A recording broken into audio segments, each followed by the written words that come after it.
Mitos y arte 28. Simbolismo, segunda parte. Después de la Primera Guerra Mundial, en 1918, hubo una reacción de recelo ante el simbolismo. Habían pasado de moda los estilos artísticos basados en el contenido o en las ideas. La gente rechazaba la ideología en el arte.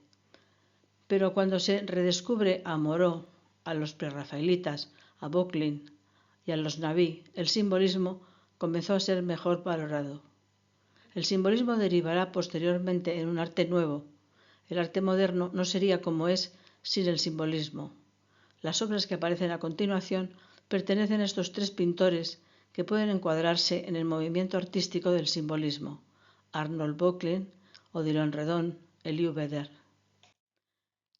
El dios Pan interesó a Böcklin, un pintor suizo al que puede encuadrarse en el movimiento artístico del simbolismo y que influyó en el posterior movimiento surrealista. Pan es una imagen de la naturaleza.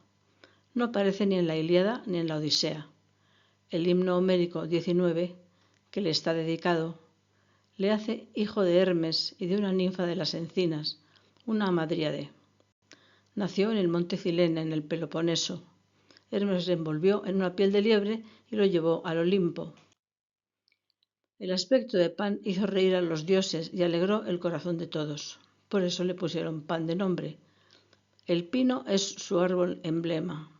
Sus tesoros son una corona de pino, una siringa y un cayado de pastor. Pan lleva muy mal que le molesten cuando duerme la siesta a la sombra de los árboles o arbustos o escondido en los cañaverales.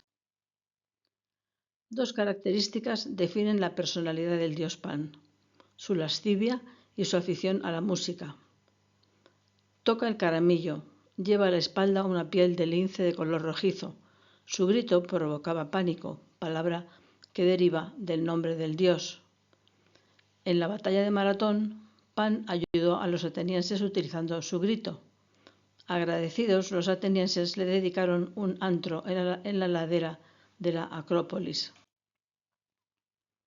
Pan guarda las colinas, las cimas de los montes, los escarpados roquedales, recorre los espesos breñales, danza con las ninfas en el suave prado donde el azafrán y el fragante jacinto se mezclan indistintos con la hierba al florecer.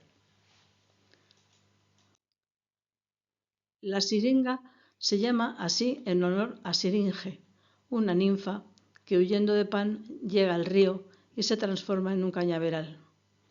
Pan se abraza a las cañas sollozando. Entonces oye el dulce sonido que sus gemidos mezclados con el viento produce el cañaveral.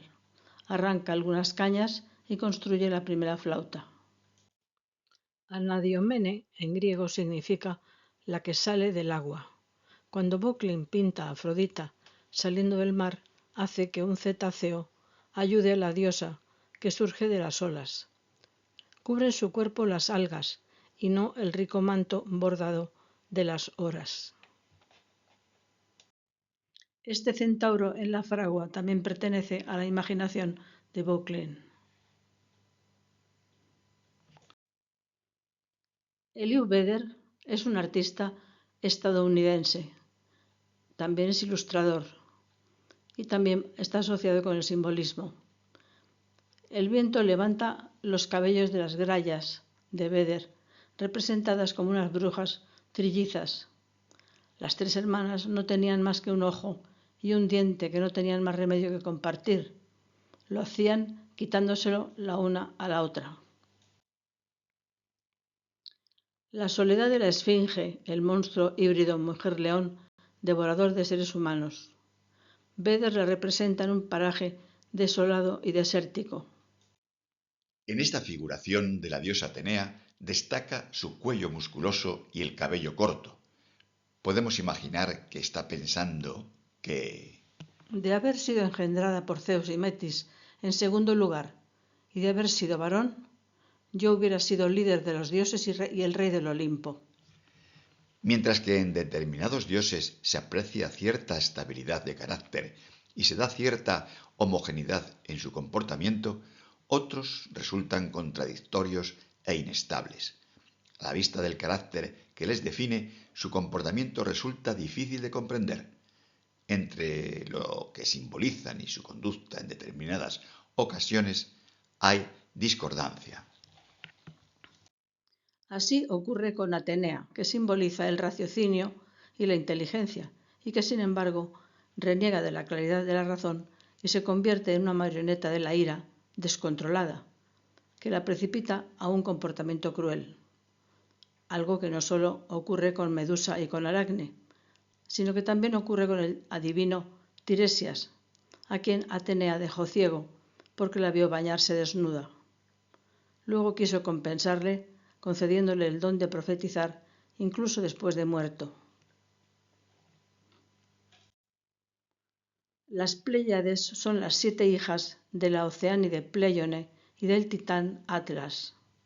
En el mundo real, las estrellas Pléyades se ocultan cuando la constelación Orión se levanta. De ahí a imaginar que Orión las persigue hay solo un paso. Pues eso es lo que hacía el cazador Orión antes de ser convertido en constelación. Orión era un gigante hijo de Poseidón, de quien heredó la belleza y la capacidad de andar sobre el agua del mar. Orión caminaba por Beocia cuando vio a Pléyane con 6 de sus 7 hijas y se lanzó a perseguirlas. 5 años duró esta persecución. Zeus vio a las Pléyades tan exhaustas que decidió intervenir y las convirtió en palomas. No satisfecho con el resultado, las reconvirtió finalmente en estrellas. Antes de acabar en el firmamento, todas las Pléyades habían tenido hijos. 6 de las 7 se unieron con un dios. La más importante fue Maya, quien con Zeus fue la madre de Hermes. Maya vivía en una gruta del monte Cilene, en Arcadia. Su hijo Hermes es uno de los olímpicos más sagaces. Era el mensajero de los inmortales y conducía al Hades el alma de los difuntos.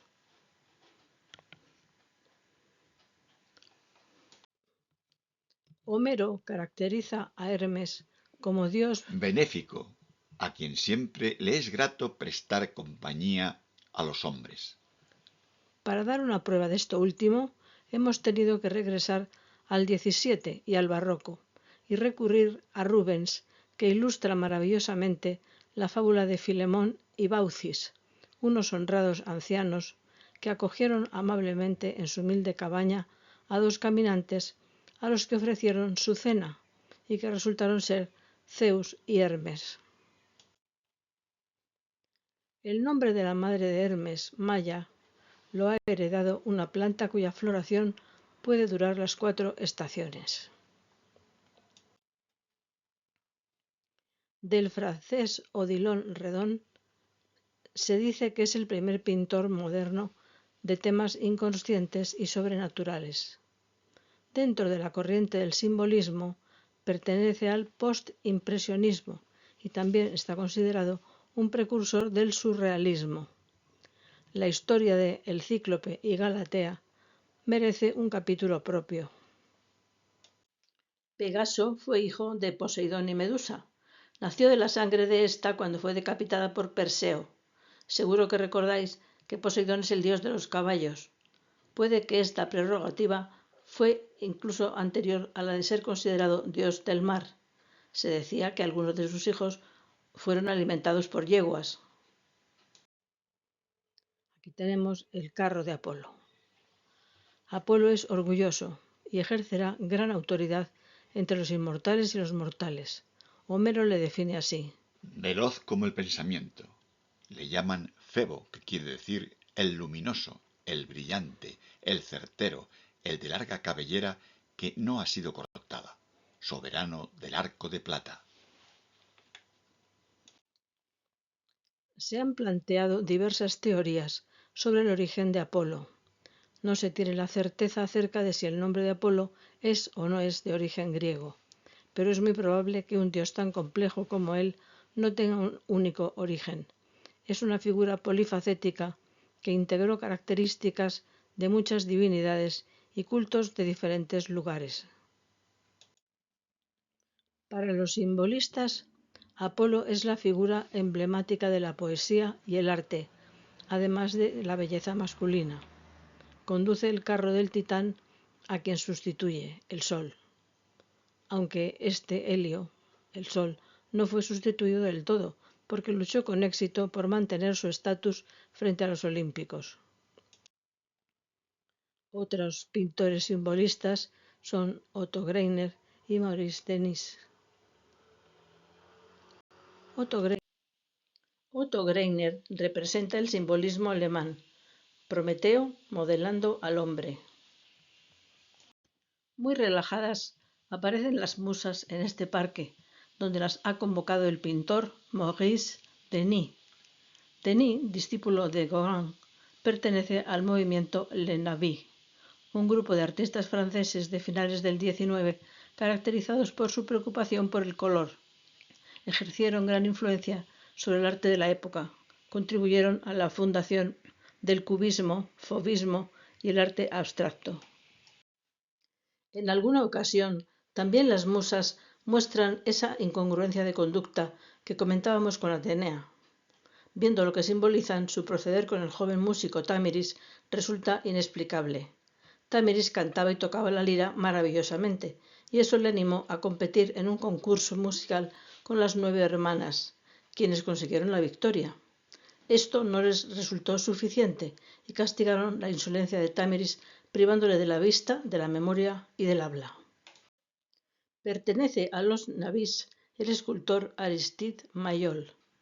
Maillol actualiza la tradición clásica dotando de modernidad a su Venus. Antoine Bourdelle, discípulo de Rodin, hace lo mismo con su Hércules arquero.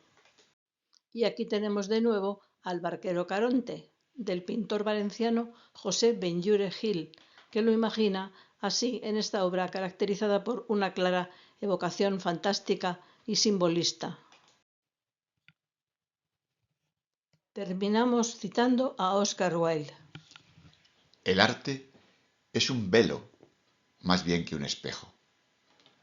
Crea y destruye mundos y puede arrancar la luna del cielo con un hilo escarlata. Suyas son las formas más reales que un ser viviente. Suyos son los grandes arquetipos de que son copias imperfectas las cosas existentes. Para él, la naturaleza no tiene leyes ni uniformidad. Puede hacer milagros a voluntad y los monstruos salen del abismo a su llamada. Cuando pasa, las dríades le espían la espesura y los faunos bronceados le sonríen extrañamente. Le adoran dioses con cabeza de halcón y los centauros galopan junto a él.